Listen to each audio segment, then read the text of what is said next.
All right, welcome all. We are live.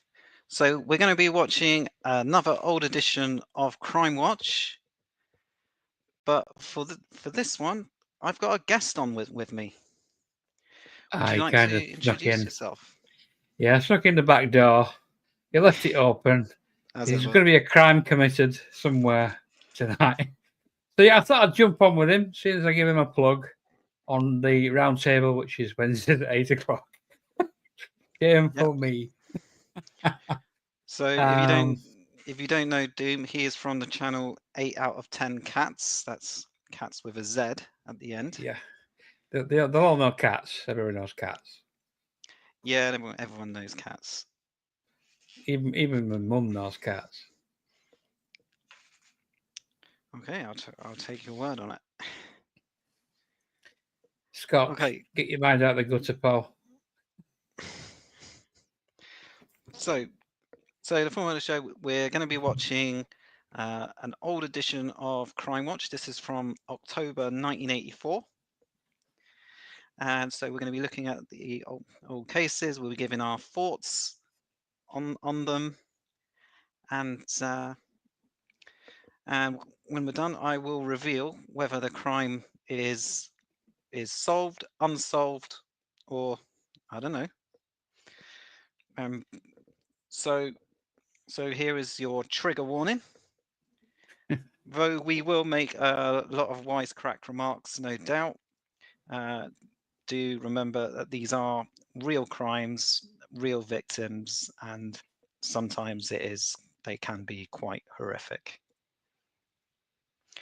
So, Doom, anything you want to say before we get into it? Just that. Bear in mind, guys, that this is the 80s and the passions were different. So just, bear that in mind. And the cars were very square. Yeah, and we didn't have twos and blues that looked like that. Right, without further ado, we'll start with the iconic Crimewatch theme tune.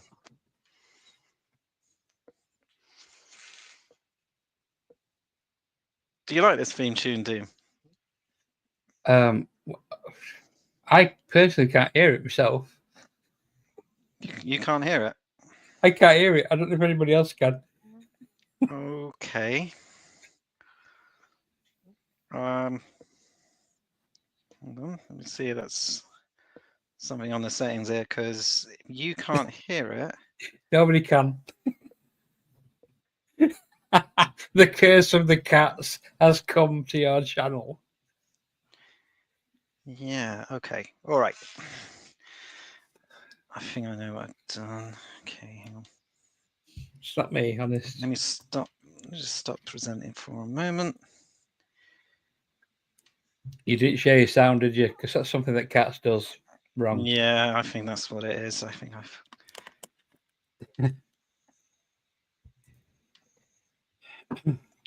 told you this is a professional stream. Okay. Do you want to run it back? Play the music again, or? Yeah. Go on then, run it back. Let's hear this music.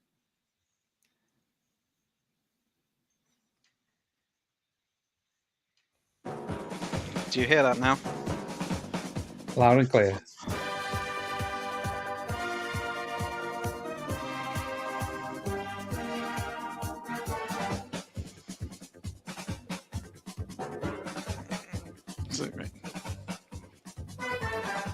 Hello and welcome to So, the Doom, program where you can help stop crime. Did you prefer In the it next with 40 or without minutes, you may see someone the you theme know music? or something you remember.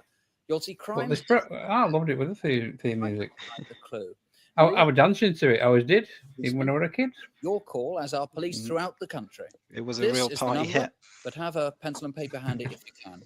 Our prime concern is serious crime where the police have almost exhausted ordinary methods of inquiry. In other words, the ones that are the most difficult to solve. But with your help, last month's Crimewatch once again achieved real results. We showed how two armed men raided the National and Provincial Building Society at Victoria in London.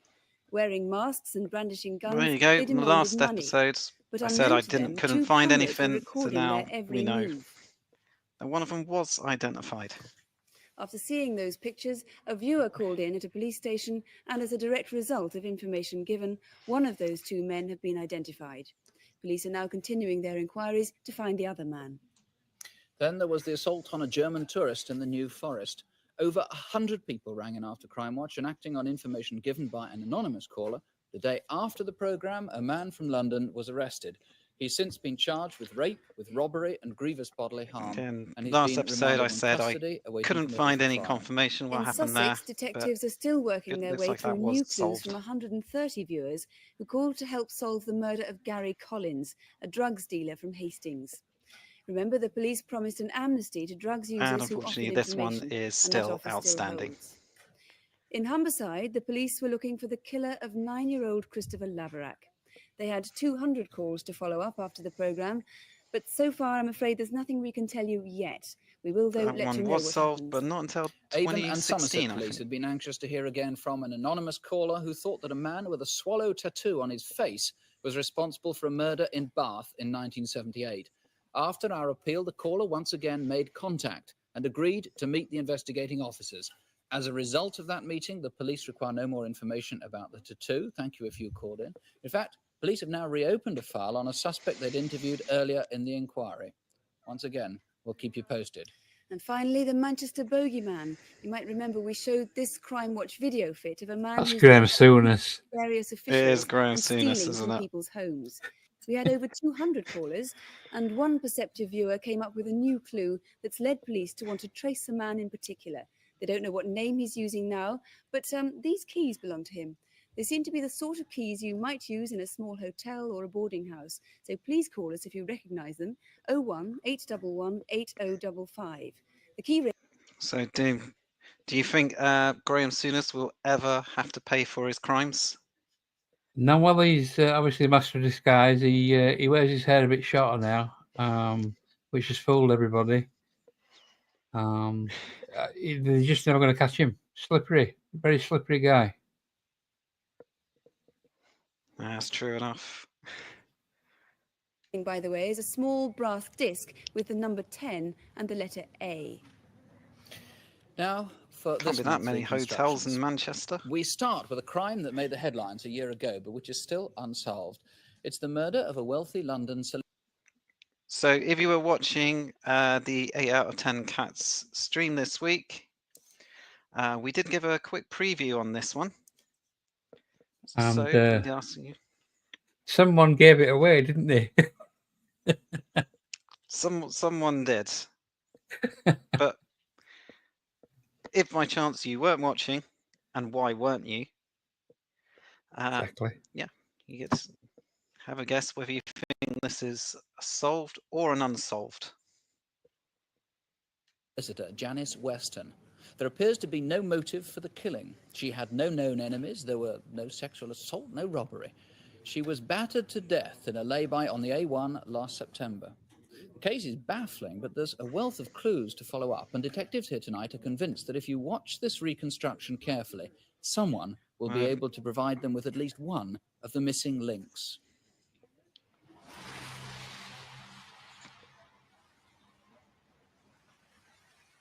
Our reconstruction begins at 11:20 a.m. on the 10th of September last year at Kensington Tire Motors in West London. That Saturday, Janice We Weston start set the out glamorous to collect the spare locations. wheel of her Alfa Romeo Alfetta car.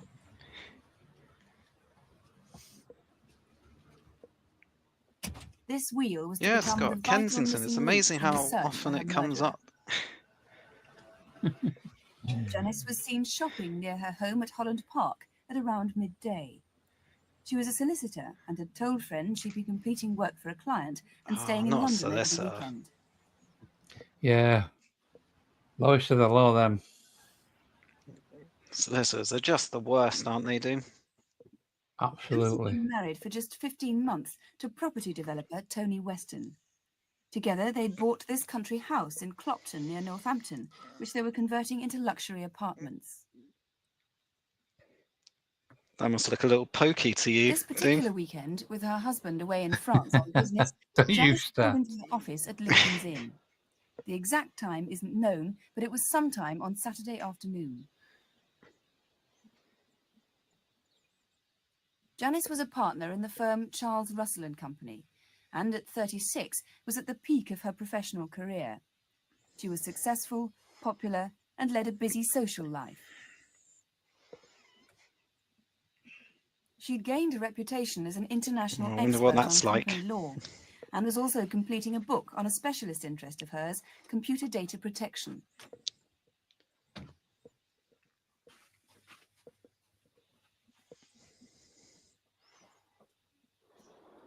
On that Saturday afternoon, an eyewitness reports seeing Janice frequently looking out of the office window, as if she were expecting someone.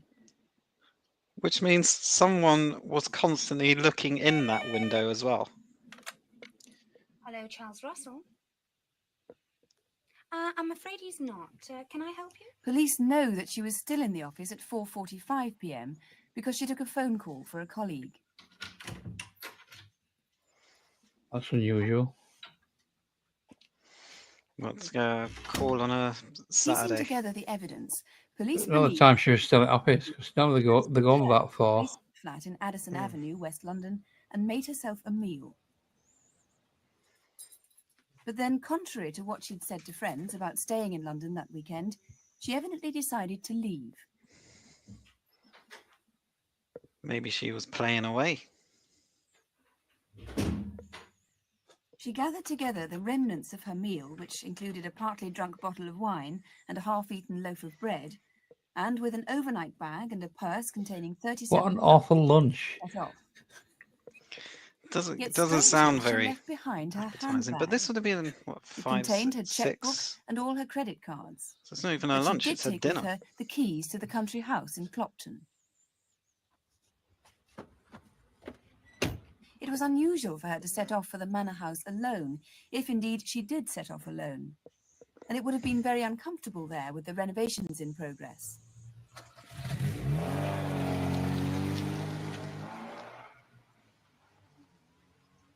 Any thoughts on Alfa Romeo cars, Doom?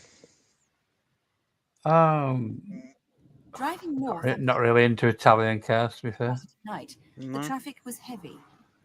Police believe it must have been 9 p.m. or later by the Yeah, time it she wouldn't reached be the my Huntingdon car of stretch of the choice. A1.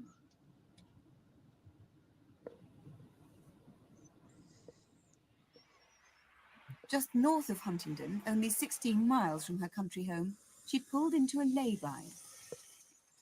Later, forensic evidence found traces of grease on her fingernails, which suggests that the reason she pulled in here was to change the wheel of her car. Seems reasonable. Mm-hmm.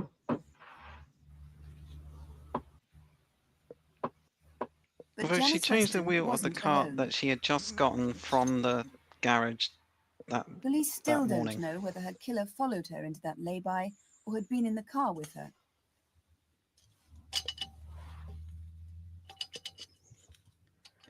I mean, that seems a bit strange. Yeah, fancy tightening it up with a foot. True. But I was just thinking, she just got a tyre that morning, Janice Weston and already was killed by a series of blows she to needs the head, to so change it ferocious again. that it took police 3 days to identify her. So do you think that someone sort of fettled the car while she The weren't next looking? day, Sunday morning at 9 o'clock, David Yeah, I Hurst imagine was it cycling along sounds the like A1 for on a some 12-hour time somehow, trial for the by Newton Wheelers coincidence, there Cycling was Club. someone As usual, waiting in he'd the arranged with his lay-by at wife to exactly give that him moment to refreshment along the pounce. route. It so happened she chose to wait for him in that same lay-by where Janice Weston's car had been that previous night.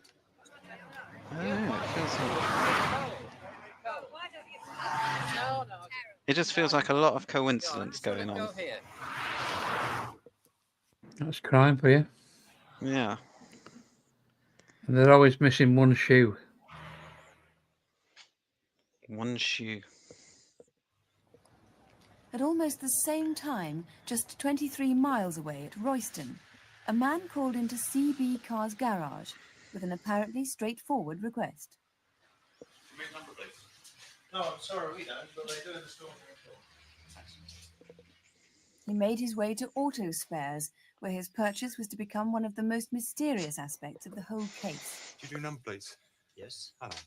A few minutes, so in between customers. Good. Okay. Okay. Do you think maybe the car had been sold on? And number? It seems to be quite well planned. Yeah. Right. But I don't think they're changing He the didn't number state what plate. number he wanted, but handed over a scrap of paper. Well, I mean, I don't think it were an opportunist's killing. Hmm. That number was already on police files. It was Janice Weston's number.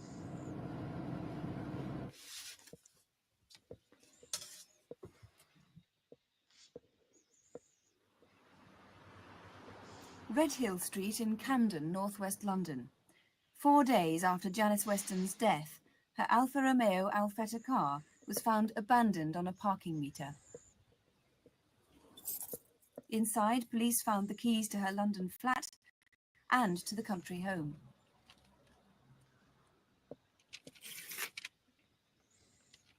They also found her purse. Nothing had been stolen. Hmm.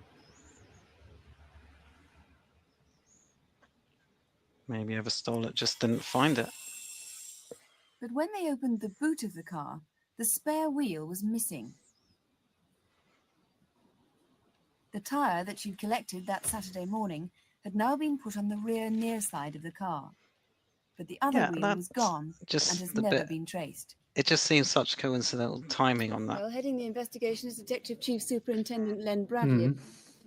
So before the police detective gets into it, Doom, do you have any immediate thoughts? It does seem like there are a lot of circumstances are at play here, and a lot of coincidences that are meshing them together. Yeah. The thing is, without any further details, it's just one of them where all you can do is speculate. Yeah. I just think it's so weird that on that morning she would buy a spare tire, and then immediately on the same day she would then need to change it. I mean, throwing it out there, then That just let's seems go like such fortuitous timing. let's go all tinfoil hat on this one just for a second, then. And let's assume that the guy that she bought the tire from, right, was the guy that killed her. Ooh. Maybe there was a connection there somewhere.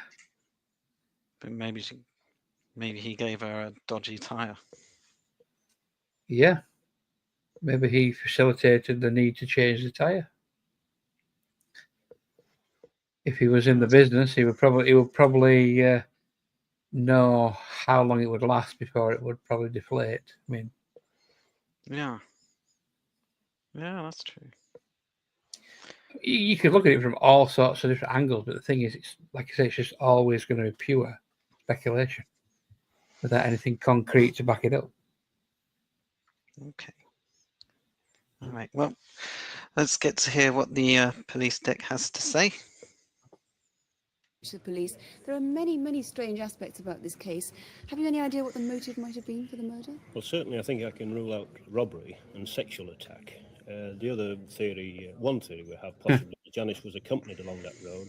They stopped. He works too hard, this guy. A disagreement, and then Janice was. You think so? So you think see the shadows under the eyes? Most certainly, yes. Who was that How man? quick he ruled them two things out is. Well, this could again be a credible coincidence. The man could have purchased those number plates for a stolen vehicle. And if that is the case, I hope he will come forward, because I'm not really interested in prosecuting him for or being connected with theft of vehicles. So two elements to do with the car then. Yeah, so it sounds like the car might have been sold on, but then it turned up again outside in Camden. Quiet Sunday, and any information will be gladly received in respect of that man. What clues do you have about what happened to Janice's car after the murder? Well, no, Scott, we can never rule out kangaroo warfare. Direction. and it would either need to cross the carriageway or go further up towards the Brampton Hotel, and then it traversed the road backwards towards in a sort of different direction completely towards London, and was found, as you said, in Redhill Street, Camden Town area, and almost certainly abandoned before lunchtime on Sunday the following day. And what about the mystery of that missing wheel? Why do you think it is missing? Where do you think it might be? Well, it could have been discarded in a hurry and left on the lay-by, and it could have been picked up during the night before the police were called to the murder scene, in which case I hope even that person might come forward to be eliminated from this murder inquiry. What is distinctive about the wheel? It's distinctive in as much as it's an Alfa That's how it was in the Romeo 80s. You wheel. see a It wheel, has you 20 pick it up. air vent holes round the wheel. and Yeah, we've also got garage full. a boss which has the Alfa Romeo motor thereon. So we hope somebody might have found one like it somewhere along that route. Yes, somewhere along the route on the A1 on that weekend, the 10th of September 1983, with a Michelin tyre on. Can you briefly sum up then what you're hoping people tonight might be able to help you with? Well, I'm interested in tracing the man who purchased the number plates. I want to hear from anybody who saw Janice after 4:45 p.m. on the Saturday, either driving her car or in the lay-by at Huntingdon. And I also want to hear from anybody who has seen anybody acting suspiciously in the lay-by, or who may have bloodstained clothing or returned home that weekend bloodstained, or any person who might have seen any discarded bloodstained clothing. Mr. Bradley, thank you very much. And if you think you can help, do please ring us. You can talk to the detectives here, or if you prefer, you can talk to a BBC researcher in absolute confidence. We're all The number busy is already, eh? 01811 8055. The lines are open now, but if you can't get through, please keep trying. Or you can call Cambridgeshire Police Direct at Peterborough 63232. That's 07 Remind me again. Peterborough. Did it mention how she was killed? Yes, they did say she was bludgeoned in the head, With a tire iron. possibly with a tire iron. Yeah. Too many car connections for me. Yeah. So Doom. So your immediate thoughts. So do you think this crime is solved, or do you think it's unsolved, like you don't already know? Well, Because it absolutely wasn't given away on Wednesday. Yeah, by a certain bass guitarist who shall remain nameless, Jim. Yeah, we know. I think it's obviously an unsolved one. The police there at that particular moment in time, they were struggling for leads by the looks of things. Yeah. The guy looked like he didn't know his arse from his elbow, to be fair. I do say it does look like it was a murder that was all planned out. It just seems too many coincidental details. A lot of things just slotted into place, didn't it? And it, like I said, it revolved around the car. There are too many anomalies with the car. That's what's getting me. But officially, I can tell you, it is unsolved. Janice Weston's killer is still out there. The cold case was reopened last year, September 2023. And yeah, it doesn't seem to be they've particularly found any new leads since this Crimewatch came out. So like I say, so 40 years on, still unsolved. It's a long time. It is a long time. But okay. Right, we will. Handsome Nick will now take us on to our next one. Now on Crimewatch, an unusual case to say the least. It's something of a religious mystery. It's the story of someone who appears to have a grudge or perhaps needs psychiatric help. The crimes have cost almost £1 million, and they've destroyed some of Britain's most important church heritage. Now, so far, no one's been hurt in the attacks, but watch what follows carefully, especially if you live in the northeast of England. I guess I should be asking you, You may Dean, be whether able to you have stop a any train of personal events before somebody memories is of killed. these. I was 12-year-old, mate. I weren't even allowed to watch Crimewatch. 12 years old and you weren't watching Crimewatch? We're Your No. parents weren't Scout scaring the now, bejesus some of out of you. Britain's earliest I Christian already had nightmares. It was. St. Peter's on the If north you live with coast my brother, you'd understand that. was founded more than 1,300 years Oh, you ago. should listen to It Nick. has a Don't have distinctive nightmares. Saxon tower and some unique features that attract thousands of visitors every year. Next door to St. Peter's is a social club. Just before 3 o'clock on Monday, the 19th of March, this man noticed something curious as he was leaving. At the back of the club, just a few dozen yards from the church, he saw someone crouching in a doorway.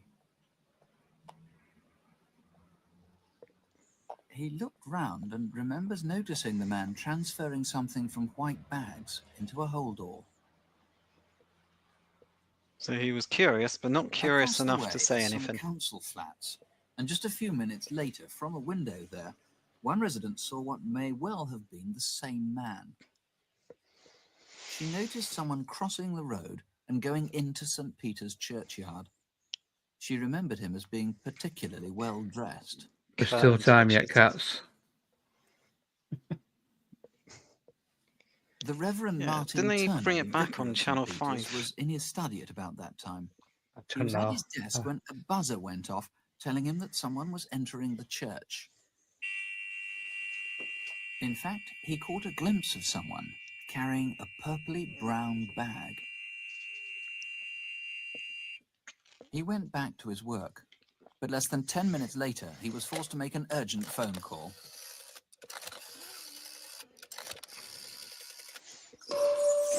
We get a rarity coming up here in a moment.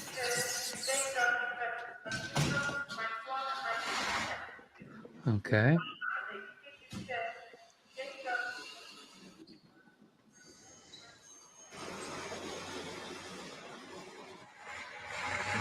Those big shiny engines.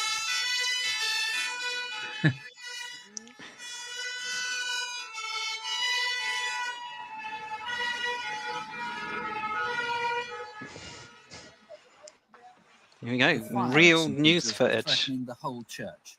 60 inside men one of managed to Crimewatch's contain it at floor level, reconstructions. but flames quickly spread from the organ and the chancel up to the It's roof. not, that's not something that that you get to see very often. Yeah, because they can't, unless they've got actual footage of a murder, Later, they the fire was can't brought show it, under can they? control. Yeah, And that's in the true. charred wreckage was a clue as to who had started it. These news It was the people remains call of a copy themselves of this journalists. magazine, and it had been used to start the fire. Inside was an article on St. Cuthbert.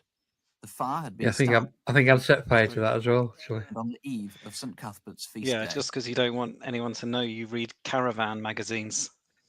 No, That no, magazine motorhome. Sunderland Motorhome monthly. at Get it Durham, right. 10 miles away. Again, a church was the target. Because that sounds better, does it? It might, it does. Just a few hundred yards away from Durham Cathedral, on the opposite bank of the River Wear, is St. Oswald's Church. St. Oswald's is famous for its organ music. The building has fine stone features, and it's built on a religious site all that love organ predates music. the Norman conquest. On Wednesday, the 7th of March, an organ practice had taken place. Ironically, it was Ash Wednesday.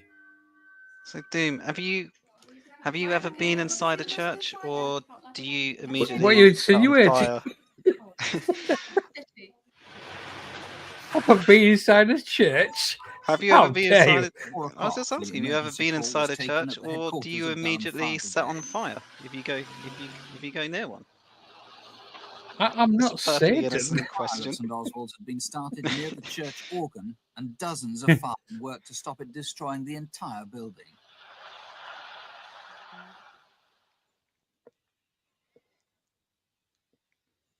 "20 sacks of charred remnants were collected after the fire by forensic experts, and among the blackened debris, they found what appears to be a vital clue. Again, it was a copy, like this one, of a caravanning magazine for that month, March 1984. So, And it had so been he's a used to caravan start the fire. enthusiast. Yeah, they actually come like that, already on fire. These magazines, how on earth could you tell? So, do you have any immediate thoughts on that? There's not I really think, and I much might be to getting ahead say. of myself here, but I think with some arsons, there can be a lot of evidence collected if they're careless. So, on the balance of probability, I would say this has got a good chance of being solved. This one, Okay. and I'll shut up now and let everybody else watch it. I've got a feeling, whoever's done it, I think I've got this inkling that he might have an interest in caravans. What gives you that idea? Like I say, it's just a feeling and just a vibe I'm getting. One of the magazines was found fairly well intact at the Sunderland blaze. The one at the Durham blaze at St Oswald's Church was. It's quite impressive they were able to identify them after they'd been burned up. So whoever stole these or got them, perhaps because he's interested in caravanning, you're sure started the fire? We're quite happy that, yes, those magazines did start the fire. They were analysed by the laboratory and found to contain petrol.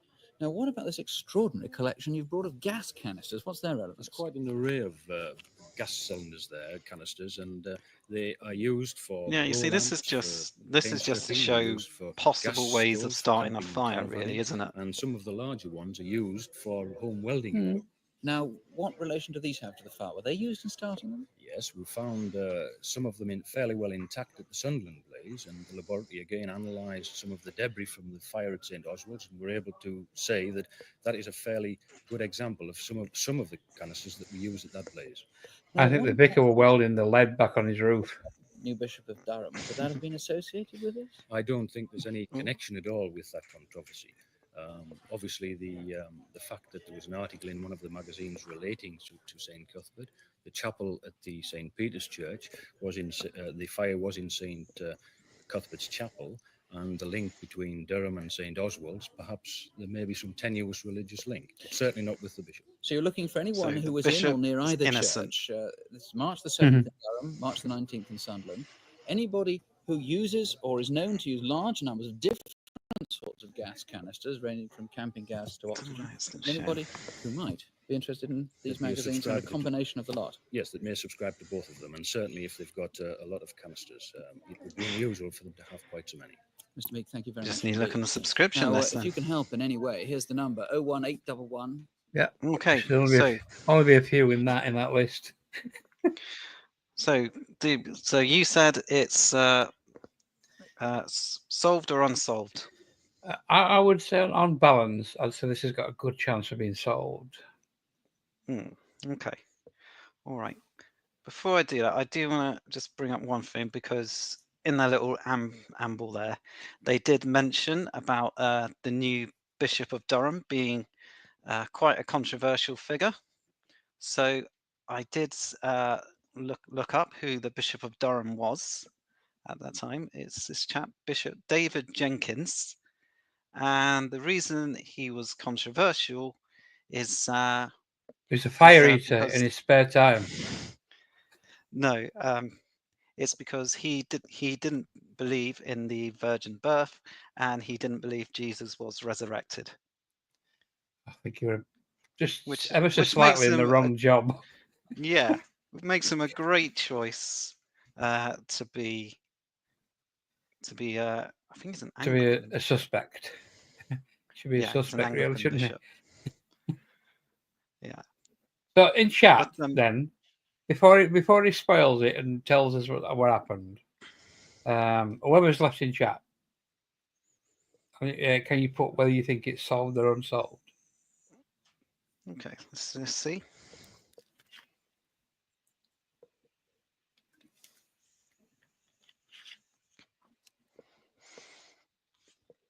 Mechanics is going solved.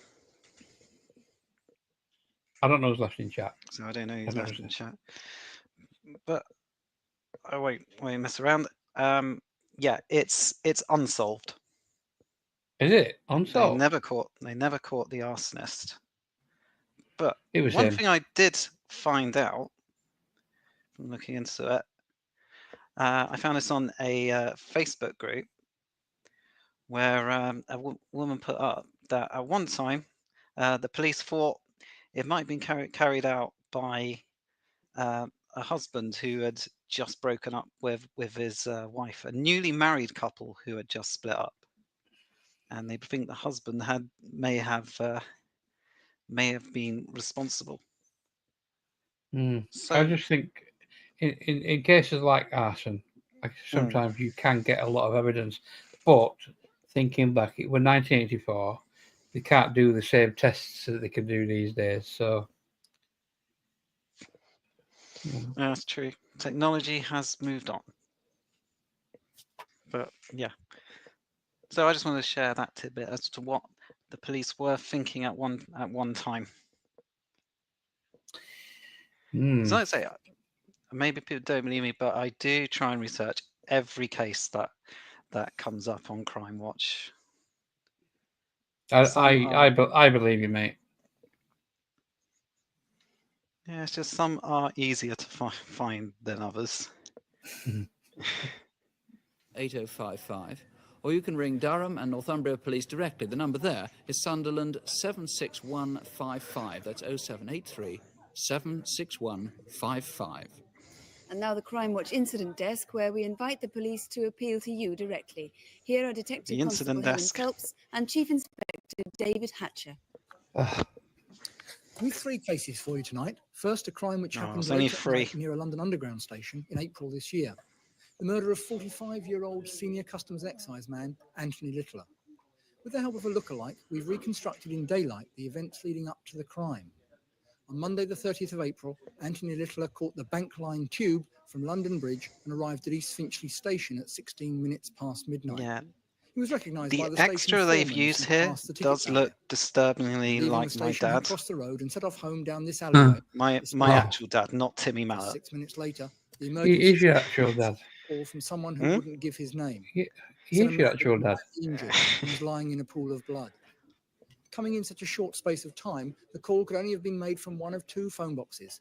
This kiosk, which is directly opposite the tube itself, or just 400 yards away at the other end of the alley in Market Place.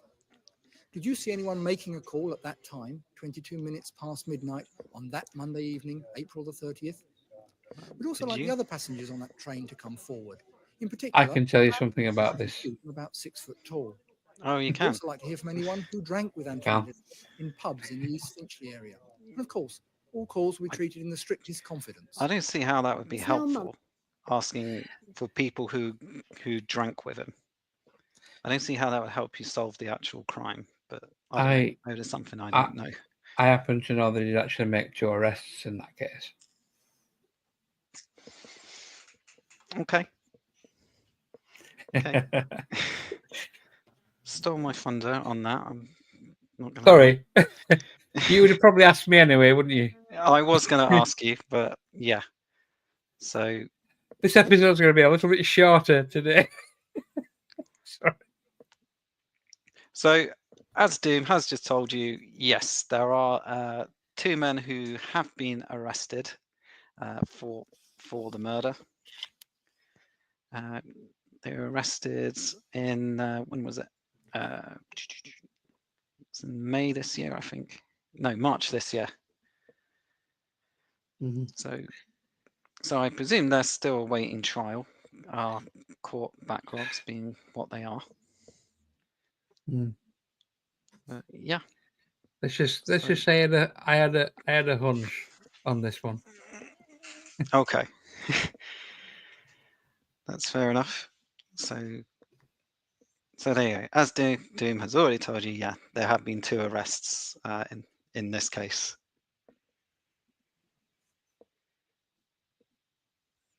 Right. All right, let's move on to the next one with Helen. Since Saturday the 1st of September, when 15-year-old Mark Billington went missing from his home in Yardley, on the outskirts of Birmingham. This picture of Mark was taken when he was 13. He would look a little older now. This police reconstruction shows how Mark set off from his home in Gilbertstone Avenue, Yardley, at about 11:15 that Saturday morning. Unfortunately, another case of a child gone missing. Not good. He was next seen half a mile away, here at Yewtree, where he visited the Birmingham and Bridgewater Building Society to deposit some money in his savings account. It was about 11:20, the last time he was definitely seen. We want to hear from anyone who saw Mark at any time on that Saturday, and there are 2 clues which might jog your memory. Mark's blue bike has never been found, but here at Crimewatch we've had made up an exact replica of the bike. It had been painted this So that's royal not blue the colour. actual bike It had for a this white one. pump and a This one, carrier on Doom. the back. If I anyone know has you have a seen thing it, about. or like this I in know the you have a last thing month, about then them please handling ring us. evidence. Wait, note the mileage. It fitted on the Yeah. code here. Bit of an OCD of mine. Mark was known to have spent some time that morning at the Linden playing fields flying his kite. The playing fields are right by Mark's home. We believe that Mark was with 4 or 5 other boys at the time. Now, they may not know how Mark disappeared, but if those boys are watching, please ring us in confidence. A call to Crimewatch might reunite Mark Billington with his parents. And finally, Okay, so Doom, this one, solved or unsolved? I'm going to say this one was solved. You're going solved? Yeah. It is unfortunately unsolved, but they do think the most likely person, because well, he was found, but unfortunately he had been killed. So officially it's not solved, but they think the most likely person was this guy Brian Fields, who had already been arrested and imprisoned for a 1968 murder of another young boy, Roy Tootle. So even though even though he's an offender, and he would be innocent unless proven, the circumstances involved would weigh heavily on him. Wouldn't you agree? Yeah. So the police thought he was a strong suspect in Mark Billington's killing, but they never had enough evidence to charge him. So yeah, so a bit of a maybe on that one, you might say, but a technical win there, Scott.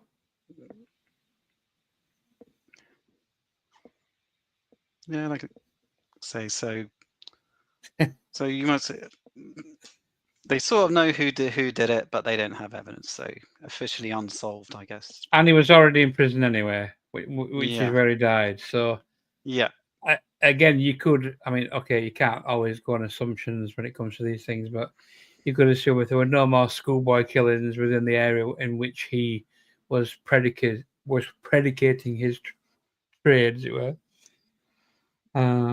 Yeah. Then it's a Sherlock Holmes saying, isn't it? It's that old saying. It's Occam's razor. All right, let's move on. on the incident desk, we need your help to find an armed robber who's gaining in confidence and needs to be caught fast. This is the Leeds Permanent Building Society at Roundhay Road in Leeds. And when our villain decided to raid it, he didn't account for the security camera which recorded this sequence of events. You can see the robber in the top right of the picture, and nearer the camera, the cashier who, faced with a handgun, wisely hands over the cash. By the way, the helmet the man wore was royal blue with a white peak.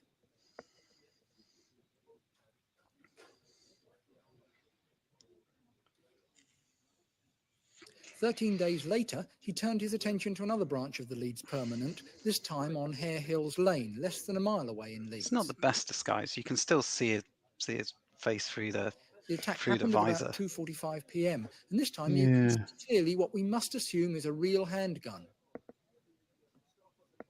And then, just 10 days ago, the man with the blue helmet, clearly set on a career in films, decided to travel further afield. Good job, David. This is the National Provincial Building Society in Norfolk Street, Sheffield, where he struck just after 2:15 p.m. and it was the same method of operation. CCTV was considered pretty rare back then, really, wasn't it? Not so much in banks. I mean, in banks. Which he abandoned at lovely in car the there. National Car Park in Wellington Street, Sheffield. Now, we want to hear from anyone who saw the man leaving this car park, perhaps on foot, or maybe in another car. Remember, it was the 21st of September, just a week ago, last Friday, and the robber was wearing a waist-length anorak with elasticated cuffs and zip front. It was blue and maroon, and his So this was trousers quite a were beige or recent fawn. one for the time. That blue helmet did hide his face, but fortunately we do have a pretty good idea of what he looks like. When he bought his getaway cars for the last 2 of his raids, the people who sold them had a very good look at him, and the descriptions led to this artist's impression of him. Well, here at Crimewatch, we invited So he both looks those witnesses quite along, jolly in that and together picture, with the doesn't he? officers on the case, they Well, if developed he got away with it, I would be. a wanted man. Yeah, I guess you would be computer quite enabled the happy if he got witnesses to add away features with an from a armed robbery. standard photo. Who does that look like? An artist drawing, making it more lifelike and closer to I the think real that's picture. Cats with hair. This hair came from an earlier Cats in a photo wig. of the man. Then with a good bottom Everything is We cats in found a wig, him. isn't it? we can add colour to complete the video fit. We The found hair was Cat's a mid to light appearance. brown, and he had a slightly tanned complexion. He dresses fairly smartly when he's not attacking building societies. Oh, He's it's not cats then. about 5'8" to 5'10", of medium build, and has a Yorkshire accent. Plenty to go on there, and we expect results pretty quickly on this one. So, Doom, what do you think? Is that solved or unsolved? Some robberies. A lot of robberies get solved. They'll solved again. Yeah. As you should know by now, if you've been watching it, if it's a robbery, chances are I don't know. I haven't been able to find it. Yeah, so I can't confirm, but it might come up on a future episode that actually they have caught the guy. So yeah, as I always say, as I do say, try and look into these things.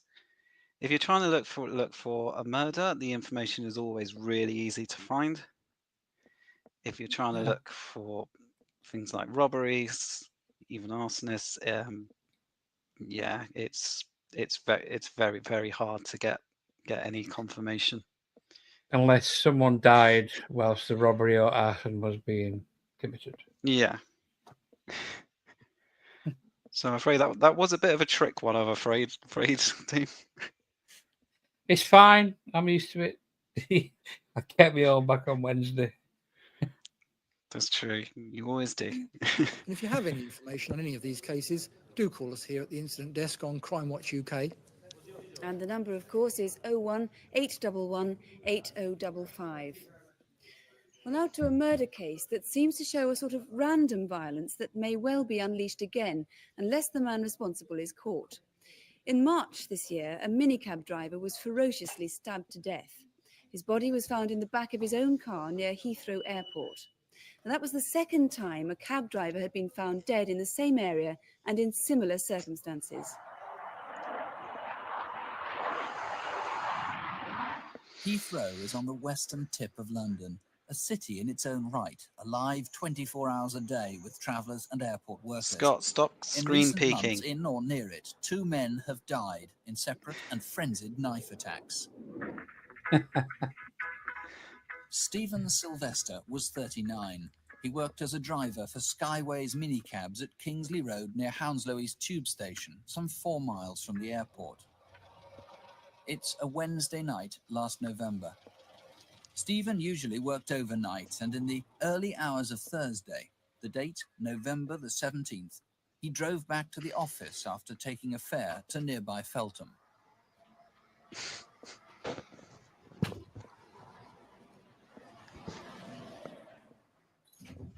Stephen. Hi. Things are very quiet now. You better take over. I'll see you in the morning. Yeah, cool. All right. If I remember rightly, I think that other guy cops it as well. We'll just wait and see. 2:30 in the morning. Now the controller So this and the was other quite driver have a gone home to sleep. famous Stephen case was at the on his time. own. Yeah, just a bit.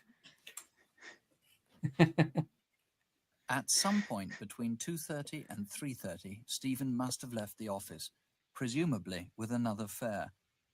Whether he responded to a phone call or someone visited the office is still unknown. What is known is that this was the last trip Stephen ever took alive. Where to now, Gov? Yeah, left to the next one. Hey? Turn left. At some point, Stephen got into the back seat or was forced there, and in a frantic and bloody attack was Forced knifed there. to death. Probably With like Stephen's body in the the boot, passenger the just killer then wasn't took the getting wheel out the car. and drove the car towards the airport. Maybe he worked there. Maybe he was flying off somewhere. Why did he head towards the short-term car park at Terminal 3? Perhaps he hoped that in a crowded car park, the vehicle would not be found. I should probably go to the long-term The car park police then. know that he got really. here at 4:05 a.m. He If dropped it's in the the entrance long-term ticket car on the park, floor it'll of the be, car. you know, could be weeks, months before anything's gets found. At this time of night, the upper floors are blocked off, and only the ground floor is used for parking, mainly by night shift workers at the airport.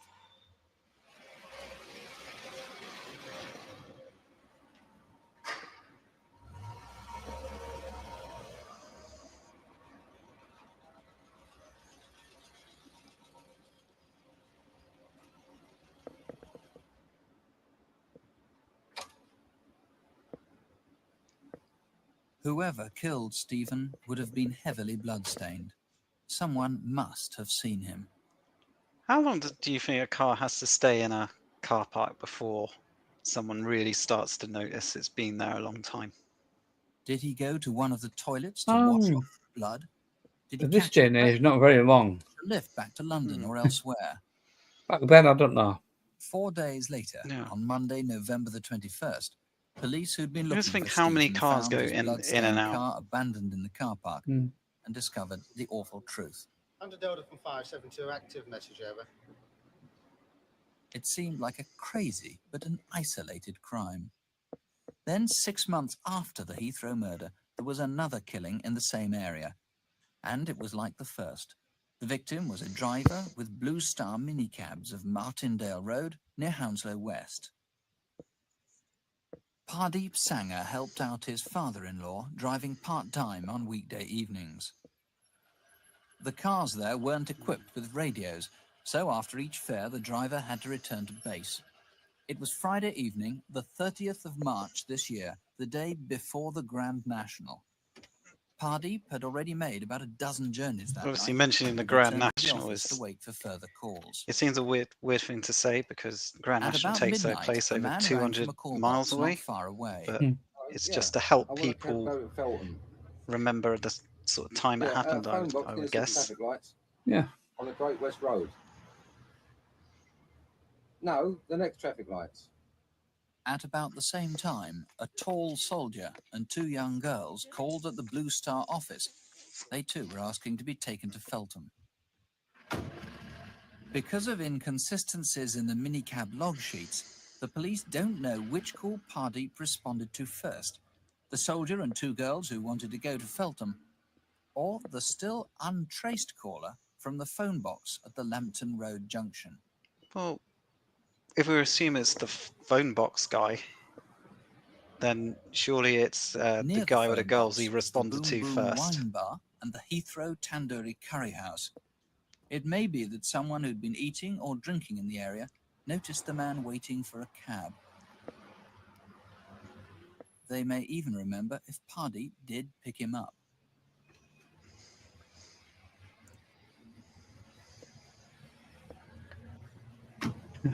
Now, if I remember correctly, this was a mini serial killer. It's only 4 miles from Hounslow to Feltham, and at around He had midnight, the same motive, same everything. Pardeep could have done both trips, or even picked up someone What else is in the the Feltham area. legal definition when you The become next thing a that's known for serial certain killer? Is took it place on a slip is it road just off 2 the or A30, close to the airport's southern Yeah. fence. More than one usually.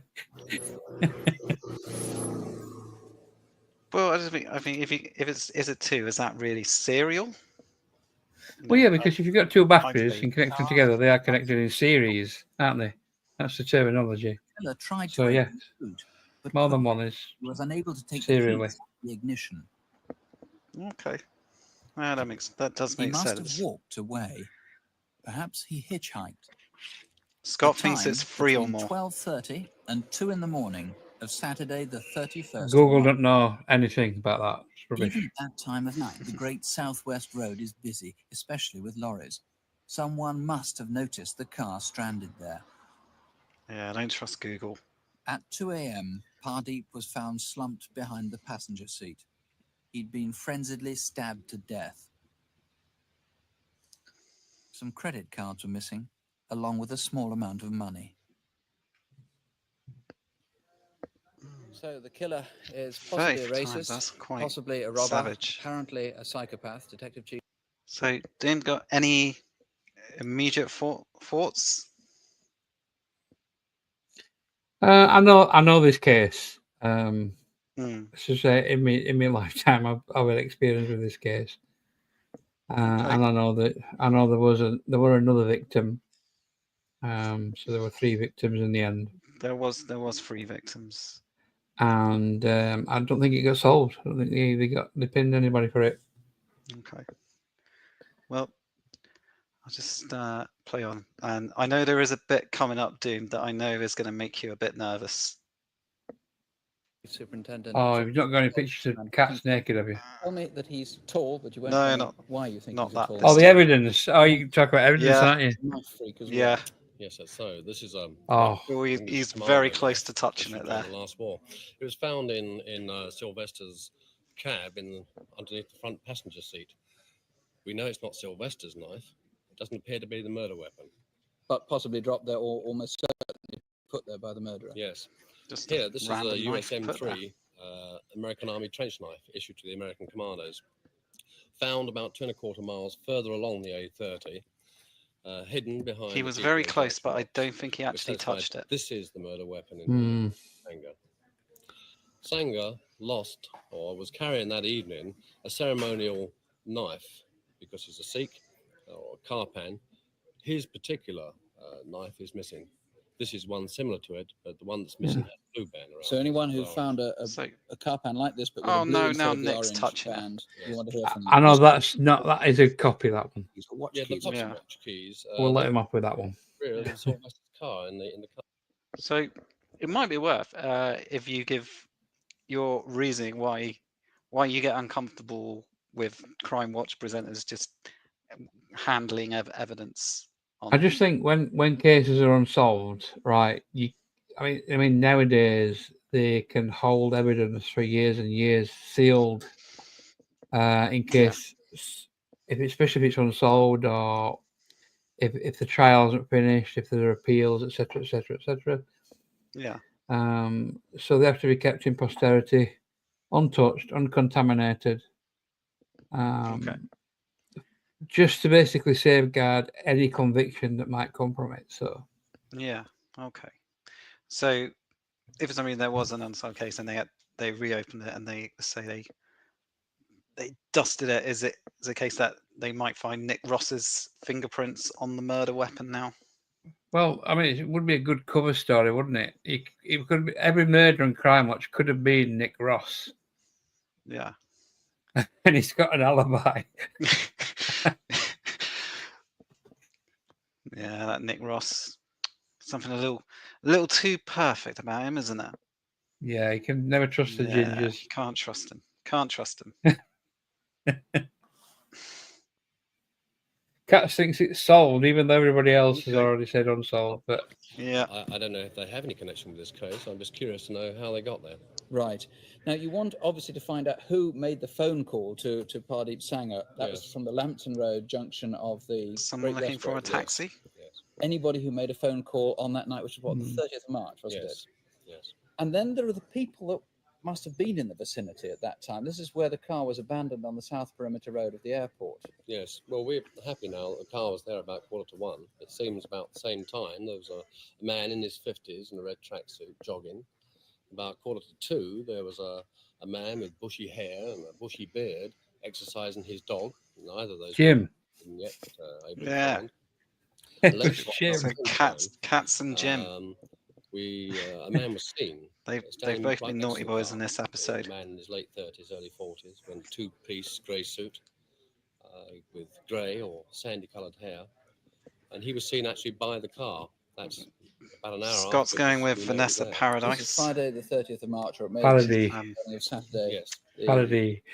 That's Mr. Cole, that's thank you that's very quite a much indeed. forced. If you think you can help in Quite a forced any way, reference, please don't that, let a but- murder like this happen again.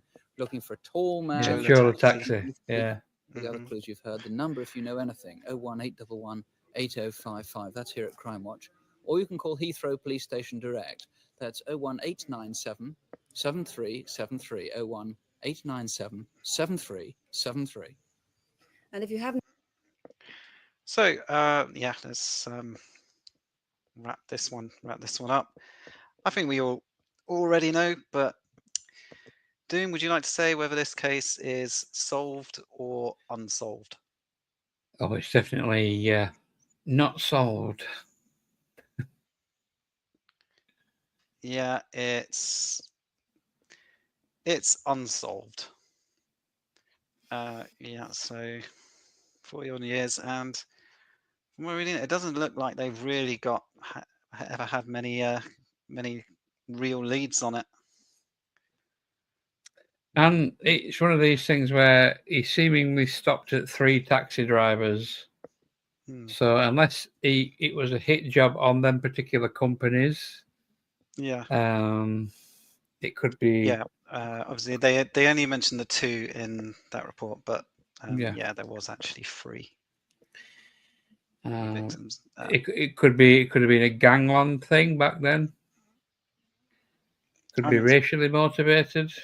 I mean, yeah, there is a theory that it was racially motivated, but then it may just be coincidence because all the victims were non-white.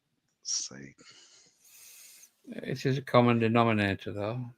Yeah, I mean, true, but yeah. Yeah, you have to do that because I'm gonna have to do it. Because Scott will have Yeah, been sat behind his screen with a magnifying glass on. Peekers. Yeah. Ruining it for everyone. You are. It's a mystery of it. It's bad enough he's got a super sleuth like me on to put him in his on the right tracks. I mean, the only way to do it, you know. But yeah, I'll look into seeing if I can rename the tabs for the next one. Oh, why don't you just be really, really clever and just write some show notes on a piece of paper instead? Well, I want to show the sources to show you where I have looked up the information. So no, you can, but there are other ways of doing it. We'll talk when you go offline. So you don't have to show your hand to everybody. Yeah. It's people like Scott, when you get to a certain age, you start to notice more things. Okay, Kaz reckons we can do it if we do it in OBS. I mean, yeah, probably. I only use StreamYard for this one just because I didn't have much time to set it up, and it's very plug in and play. But yeah, I will look into using OBS for future ones. We'll get you there. Anyway, is that the end? Yeah, that's basically it. CFAX. They're there for the rest of the week, incidentally.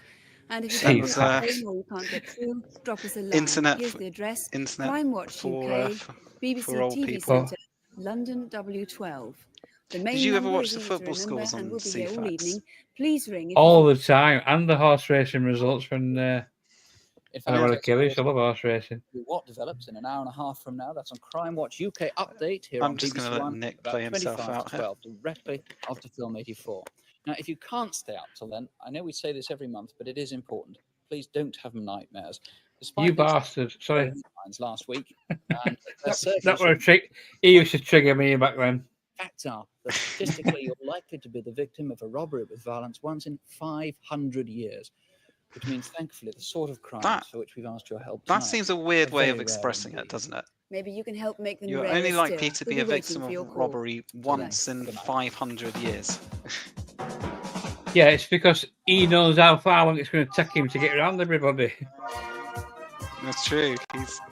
He is but one man.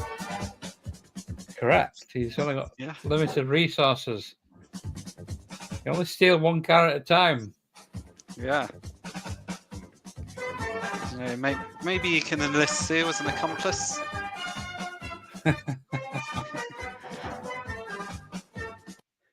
You know, share the load. Oh, Katz is asking about the bamboozle quiz. Yes, I did do the bamboozle quiz. Do you know what the bamboozle quiz is, Doom? Well, with my vast knowledge, I would assume it was a quiz. Okay, it was on, I think it was Channel 4 teletext. Oh, I might have done then. I yeah. just probably would have not known it from that reference. Yeah. A couple of sad oldies in the chat. It was a quiz app on the old. I'm pretty sure it was a Channel 4 teletext. They were all kind of the same, weren't they? Similar but different, as they say. People used to book their holidays from teletext, didn't they? That's it. Yeah, yeah. It was a holidays. Just get your sports on there, your news. You used to be waiting for spot results and waiting for a page to refresh to see if someone had scored. I think we're spoilt now. I think we take it for granted now. We can just get results just like that. Well, like I said, one of the things I remember is if I go into town on a Saturday, if you go into Dixon's, there would always be a group of blokes just gathered around the TVs, just watching the teletext, waiting for the scores to update. And it would always Dixon's window, weren't it? It was always Dixon's. Or Rumbelows. Can you remember Rumbelows? I vaguely remember Rumbelows. I think they used to sponsor FA Cup at one point. Yeah. Or League Cup. League Cup. Well, after that delightful reminiscing, so that will wrap it up for another edition of the Crimewatch Rewatch. Mm-hmm. I'd like to say thank you to Doom for coming on. You're welcome. Everybody like and subscribe. Watch this guy get his numbers up. Mm-hmm. Thank you very much. We will actually be back again tomorrow, won't we, Doom? We will, where I will be basically swearing for the entirety of the stream. Yes. Yeah. Join in tomorrow when Doom tries to get my channel banned. Not on purpose. So yeah, some might know I'm a Chelsea fan, Doom's an Arsenal fan, and we will be doing our live stream for the Chelsea Arsenal game. And then later in the week, I will be back on your channel, Doom. You will indeed, where you might be able to. You won last week, didn't you? No, well, you got a victory. It was Jim, wasn't it? I think. Oh, yeah, it was Jim. It was Jim. Yeah, you were the only. In fact, there were only Jim. There was only Jim, weren't there, that scored points out of the panelists. Yeah, I think I was sixth. We're getting all the other people in chat that are obviously more sort of exponentially more intelligent than the people we've got on the stream. Yeah, we got people in the chat who are winning the quiz, and they don't even play for two of the rounds. Yeah, but I did say, didn't I, that there was plenty of questions to go, and I was factoring in that it was Katz, Jim, Scott, and you that they were up against. Katz, I have to say, one thing I will say about Katz is I call Katz a very brave quiz player, very competitive, very brave. He always goes all in at everything. Win or lose, he's just there head first every time. So it's probably why you'll never ever play poker against him, because you could read him like a book. But he's good fun.